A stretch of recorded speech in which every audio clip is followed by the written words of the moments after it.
చూస్తారు? అంటే జియోని మొత్తమే రద్దు చేయాలంటారా? దీంట్లో మరి కొన్ని సవరించాలంటారా? ఇప్పుడు 317 జీవో అనేది మేము రద్దు చేయమని అడుగుతలేము. సవరణ కోసం కోరుతున్నాం. ఈ ప్రజాప్రభుత్వాన్ని మేము రిక్వెస్ట్ చేసేది ఏంటంటే, మీరు వేసిన కమిటీ రిపోర్టును బయట పెట్టండి. మీరు వేసినటువంటి కమిటీకి మేము ఒప్పుకున్నాం. మేము కూడా కమిటీకి అన్ని విధాలుగా చెప్పినాం. ఆ కమిటీ రిపోర్టు ఇంతవరకు బయట రాలేదు. స్థానికత అనే అంశాన్ని తేల్చలేదు. తేల్చకుండా 3 అంశాలను పెట్టి జీవోలు ఇచ్చారు. ఆ జీవోలో మీ ప్రభుత్వము ఒక సబ్ కమిటీ అనే రెఫరెన్స్ తప్పితే మ్యూచువల్ ఇచ్చారు, సీనియారిటీ లేదు, మన స్పౌజ్ కేసులు ఇచ్చారు, ఎగ్జిస్టింగ్ సూపర్ మెమరీ పోస్టులు లేవు. మరి ఏ రకమైన సర్వైవల్ అవుతుంది? ఆ జీవోలకు ఏమీ అర్థం లేదు. ప్రభుత్వం అబాస్పాలు కాకుండా ఇప్పుడే చెప్తున్నాం, ఇలాంటి జీవోలు ఇచ్చి ప్రభుత్వం అబాస్పాలు అవుతుంది. మీకున్నటువంటి పేరును కూడా కోల్పోతున్నారు. మేము ఒకటే కోరుతున్నాం, మీరు ఇచ్చినటువంటి కమిటీని మీరు బహిర్గతం చేయండి. బహిర్గతం చేసి మీరు దాన్ని స్థానికత అంశాన్ని తేల్చండి. తేల్చకపోతే తెలియదని చెప్పండి. మేము ఆశపడి ఉన్నాం. గత 4 సంవత్సరాల నుంచి రెగ్యులర్గా ఉద్యమాలు చేస్తున్నాం. మీరు కమిటీ వేసారు, మంచి ప్రభుత్వం, మీకు మద్దతు చేశాం.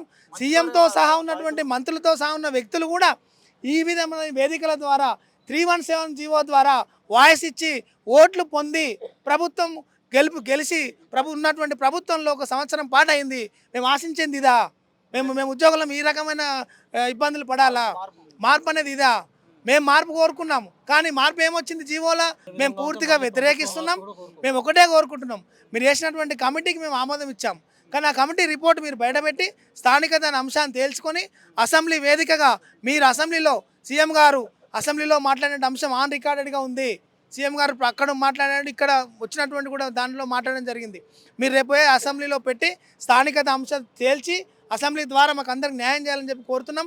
డెఫినెట్గా ప్రతిపక్షాలకు ఇంకా అడ్డుకుంటే మన మిత్రపక్షాలు కానీ ప్రతిపక్షాలు కానీ వాళ్ళ ఒక వైఖరి తీసుకొని రేవంత్ రెడ్డి గారు అసెంబ్లీలో చర్చించి మరి ఈ అంశాన్ని క్లోజ్ చేయాల్సి. ఎందుకంటే మేము ఎందుకు అడుగుతున్నామంటే, ఉద్యోగస్తులుగా మేము బాధపడుతున్నాం, కానీ మీరు పార్టీ పరంగా మీరు మేనిఫెస్టోలో పెట్టుకున్నారు. మీరు మేనిఫెస్టోలో పెట్టుకున్న లబ్ధిదారులు ఎవరు? మేము బాధితులం. మా బాధితులను మమ్మల్ని ఆశావాహనం చేసి మా యొక్క ఆశను నిర్వహణ చేసుకుని మీరు మేనిఫెస్టోలో పెట్టుకుని గెలిచినారు. కాబట్టి మేము బాజాప్తా అడిగే హక్కు ఉన్నది మాకు. మేము ఎక్కడ హక్కు లేకుండా లేం. మీరు మేనిఫెస్టోలో పెట్టినప్పుడు మీరు మేనిఫెస్టో దాన్ని కూడా ఇంప్లిమెంట్ చేయమని అడుగుతున్నాం. మేము తప్పేమడుగుతున్నాం? బాధితులుగా మేము ఇన్ని విధాలుగా నష్టపోతున్నాం. కాబట్టి మీరు పార్టీ మేనిఫెస్టోని అమలు చేసినట్టు ఉంటుంది. దీనికి ఇంకొకటి, పైసలు లేవు అంటున్నారు. లంక బిందెలు అవసరం లేదు దీనికి, ఈ చేయడానికి ఏ బిందెలు అవసరం లేదు. ఒక పేపర్ మీద ముఖ్యమంత్రి గారు కూర్చొని సంతకం చేసేస్తే అందరి 15,000 మంది ఉద్యోగులు హ్యాపీగా ముందుకు వెళ్ళిపోతూ ఉంటారు. కాబట్టి ముఖ్యమంత్రి గారు ఇప్పటికైనా ఆలస్యమైంది ఏం లేదు, మేమే నష్టపోతున్నాం, మీకు ఎవరికి నష్టం లేదు. మీరు మేనిఫెస్టోలో పెట్టుకున్నారు, ఒక పార్టీ ఆయన అరెస్ట్ అయ్యిండు, ఇంకో పార్టీ ఆయన మమ్మల్ని దొబ్బిండు, ఇన్ని విధాలుగా అన్ని పార్టీ రాజకీయ రంగంలో మమ్మల్ని చట్టంలో ఆడిస్తున్నారు. కాబట్టి మీరు ముగింపు పలకాలని, మీ పార్టీ ఎందుకైనా మేనిఫెస్టోలో పెట్టుకున్న అంశాన్ని నెరవేర్చినట్టుంటుంది. ఎలాంటి ఆర్థిక భారం లేనటువంటి అంశము. మీరు మాట తప్పకుండా మీరు పెట్టినటువంటి అంశాన్ని తొలగించుకొని మేము కోరుతున్నాం. కమిటీ ఏదైతే నివేదిక ఇచ్చిందో దాన్ని ఎందుకు బహిర్గతం చేస్తలేదు? దీని వెనక ఏముంది? కమిటీ వెనుక మతలబ్ ఏముంది అనే దాని మీద మాకు కూడా అర్థం కావడం లేదు. మరి మేము స్వయంగా సీఎం గారే చెప్పారు ఈ విషయాలు. సిఎస్ గారు చూపించమన్నారు, చూపించలేదు. నిన్న జీవోలు ఇచ్చారు. మరి మేము అన్నీ ఇంకా లోపలికి వెళ్ళి మాట్లాడితే బాగుండదు. మరి అది సీఎం గారే తెలుసుకోవాల్సిన అంశం ఉన్నది. అసెంబ్లీ సాక్షిగా చూద్దాం, ప్రజల సాక్షిగా, ప్రజల్లో భాగమైనటువంటి మేము కూడా మాకున్న డిమాండ్ నెరవేర్చండి. ఇప్పుడు నిన్న మొన్న కొన్ని ఉద్యమాలు జరిగినాయి. అన్ని ముఖ్యమంత్రి గారు ప్రజాప్రభుత్వం, ప్రజాభిష్టం మేరకే మేము అన్ని వెనుక తగ్గామన్నారు. మరి దీంట్లో తగ్గేదేం లేదు, వెనుక తగ్గేదేం లేదు. మీరు చెప్పిన మాట నెరవేర్చితే సరిపోతుంది. మీరు పెట్టినటువంటి మేనిఫెస్టో నెరవేర్చమని కోరుతున్నాము. మాకున్నటువంటి బాధను తొలగించమని కోరుతున్నాం తప్పితే మేము మిమ్మల్ని ఏదో డబ్బులు ఇచ్చి ప్రాజెక్టులు ఇచ్చి మాకేదో ఎంతో బడ్జెట్ పెట్టమని మేము కోరతలేము. మాకు డిఎల్ ఇవ్వమని అడుగుతలేము, ఇవన్నీ అడుగుతలేము. మేము మాకున్న బాధ తొలగించండి. 20,000 మంది మేము రోడ్ల మీద ఉన్నాం, కుటుంబాలకు ఇబ్బంది పరంగా ఉన్నాం. మీరే గత ఎన్నో స్టేజ్ల ద్వారా చెప్పడం జరిగింది. మీరు పార్టీ పెట్టిన అంశాన్ని మీరు తొలగించుకోకపోతే మరి ఎవరిని అడగాలి? ఎవరిని అడగాలి మిమ్మల్ని? మేము ఇంతకంటే మాకు దారి లేక మేము రోడ్ల మీదకి వచ్చి చేస్తూ ఉన్నాం. డెఫినెట్లీ అసెంబ్లీలో చేయకపోతే అసెంబ్లీ ముట్టడిస్తాం, లేదంటే మిమ్మల్ని ప్రభుత్వాన్ని కూడా మేము వెంబడి తలుతాం, అయ్యేంత వరకు పోరాటం చేస్తామని చెప్పి కూడా తెలియజేస్తాం. అపాయింట్మెంట్ కూడా ఇవ్వలేదని ఒక ఆరోపణలు వస్తాయి, నిజమేనంటారా? అపాయింట్మెంట్ కంటే కమిటీ వేశారు, మేము సంతోషపడ్డాం. కమిటీ ద్వారా రిపోర్ట్ ఇస్తామని చెప్పారు, సానుకూలంగా ఇస్తామని చెప్పారు. ఇవ్వలేదు కాబట్టి మేము ఆవేదన చెందుతున్నాం. మా ఆవేదనకు అర్థం ఉంది. మేము ఏం కోరుతున్నాం? మా బాధితులను తొలగించమని చెప్తా ఉన్నాం. మాకు న్యాయం చేయమని చెప్తా ఉన్నాం. కాబట్టి మీరు తప్పకుండా ముఖ్యమంత్రి గారు చొరవ తీసుకొని ముఖ్యమంత్రి గారు కూర్చొని ఈ సమస్యను పరిష్కరించాలని కోరుతున్నాం.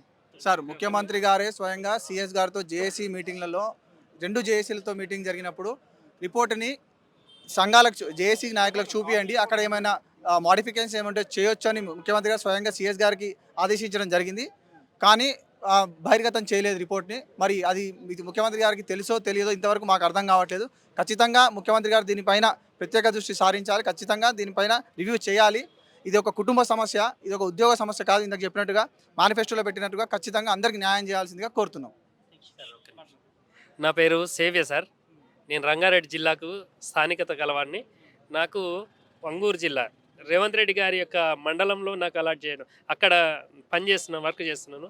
నేను గత ప్రభుత్వంలో ఉత్తమ ఉపాధ్యాయ జిల్లా స్థాయి ఉత్తమ ఉపాధ్యాయుడిగా పనిచేశాను సార్, ఇంతకుముందు ఇక్కడ ఉన్నప్పుడు. అట్లాంటిది ఈరోజు నేను అక్కడ చాలా దూరం 120 కిలోమీటర్లు దాదాపు వెళ్తున్నాను సార్. నేను అక్కడికి వెళ్ళిన తర్వాత అంత మనస్ఫూర్తిగా నేను కరెక్ట్ పని చేయలేకపోతున్నాను సార్. కారణం ఏంటిది అంటే 317 వల్ల మానసిక శోభకు తర్వాత మానసికంగా కృంగిపోయి అక్కడ మానసికంగా ధైర్యంగా పని చేయలేకపోతున్నాను, సాటిస్ఫైగా పని చేయలేకపోతున్నాను. కారణం ఏంటిది అంటే ఈ 317 జీవో వల్ల చాలా మానసిక ఆవేదనకు గురైనాను. ఇంతకుముందు ఆ 317 తర్వాత 2 మంత్స్ తర్వాత నాకు గుండెపోటు కూడా రావడం జరిగింది సార్. నా పిల్లలకు నేను ఎంత ఆవేదనకు గురవుతున్నాను సార్ అంటే ఈ 317 వల్ల నేను సంతోషపడ్డాను. కమిటీ వేసిన తర్వాత కమిటీలో మాకు మంచి నిర్ణయం వస్తుంది అనుకున్నాం సార్. అది కూడా రాలేదు. అది ఇప్పుడు నిన్న జీవో విడుదల చేస్తే లాస్ట్కు మ్యూచువల్ మెడికల్ తర్వాత ఆ మెడికల్లో ఇది కూడా లేదు. అది ఓన్లీ ఓపెన్ హార్ట్ సర్జరీ వాళ్ళకు మాత్రమే ఇస్తామని చెప్పారు. 5 రకాల జబ్బులు ఉన్న వాళ్ళకే ఇస్తామని చెప్పారు. మరి మిగతా వాళ్ళు ఏం కావాలి, మా లాంటి వాళ్ళు ఏం కావాలి? మరి ఈ 317 వల్ల మేము ఇప్పుడు సమాజానికి ఉపయోగపడే విద్యార్థులను తయారు చేయాలన్నా మేము రోగుల బారిన పడి ఆ పిల్లలకు న్యాయం చేయలేక మా పరిస్థితి ఏంది? ఒక్కసారి రేవంత్ రెడ్డి గారు ఆలోచించి అందరికీ న్యాయం చేస్తే సమాజంలో విద్యార్థులకు కూడా మేము అన్ని రకాలుగా సేవ చేయడానికి సిద్ధంగా ఉన్నాం సార్. అట్లాంటివి చేయాలంటే 317 కంపల్సరీ అందులో సవరణ పూర్తిగా రద్దు చేయకున్నా సరే సవరణ చేసి కంపల్సరీ మాలాంటి బాధితులకు అందరికీ 317 బాధితులకు అందరికీ స్థానికత కల్పించి అందరికీ న్యాయం చేస్తారనేసి కోరుకుంటున్నాం సార్. దీనివల్ల కుటుంబాల ఆగమయ్యే పరిస్థితి. కుటుంబాల ఆగమైన నేను ఒక్కనే సార్ ఎంప్లాయీని. నేను ఇప్పుడు హైదరాబాద్ నుంచి దాదాపు 120 కిలోమీటర్లు పోవడం రావడంలోనే ఆరోగ్యంగా బాగాలేను. నేను పోవడం రావడం ఇంకో ఎత్తు అయితే ఆడిపోయి పనిచేయడం ఇంకో రకంగా. అధికారుల నుంచి ప్రెషర్స్ లేట్ అయ్యి 10 నిమిషాలు అటు ఇటు అయితే ఇంకా ఇప్పుడు ఎంతముందే ఇబ్బందిగా ఉన్నాను. ఇప్పుడు ఆ 10 నిమిషాల కోసం నేను పరిగెత్తుకుంటూ టెన్షన్ పడి ఆడికి పోయినాక ఇంకేమైనా అయితే బాధ్యత ఎవరిది సార్? నా పిల్లల్ని నా భార్యని ఎవరు చూసుకోవాలి? అవన్నీ మొన్న కూడా ఒక ఆయన చనిపోవడం జరిగింది. ఇట్లాంటివన్నీ చాలా మానసిక శోభకు గురి చేయకుండా మా అందరికీ న్యాయం చేయాలి. అసెంబ్లీ లోపల మా మీద దయ ఉంచి మమ్మల్ని కంపల్సరీ 317 జీవో మీద సవరణ చేసేసి మాకు స్థానికత కల్పించాలనేసి రేవంత్ రెడ్డి గారిని మరొకసారి ధన్యవాదాలు తెలుపుకుంటూ, లేదా ఇది కాకపోతే మాత్రం తీవ్ర పరిణామాలు చూసుకోవాల్సిన అవసరం ఉంది సార్. అది థ్యాంక్ యూ సార్.